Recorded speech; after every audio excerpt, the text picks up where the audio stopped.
Zakaj sam se oduševio za ime grupe Haustor. Ti Haustori stari, gradski, baš povezuju tu neku stvar. Miris čak ime. To dva svijeta koji vjerojatno su zajedno. Ne? A čovjek bi rekao, to je završit će nekim klasnim pokoljem.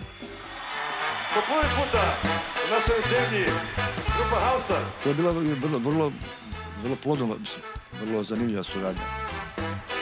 Spojila nas isto ta potreba za čudnošću, magičnost, teatralnošću. Tako je to bilo moguće da mi koji imamo prilično različite poglede na sve skupa počnemo neke zajedno raditi.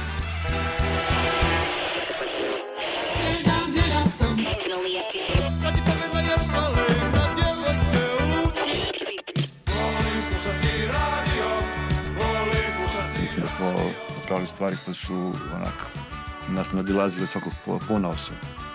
Sad, ja sam nekak bio više sklon tome da držim visok nego da mešam mort i tu smo se razišli.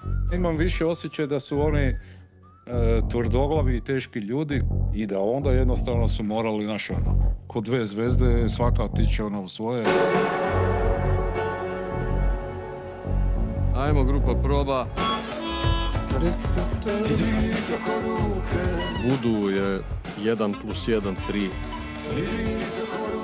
Jer taj sukob ili suradnja vrijedi kao treći.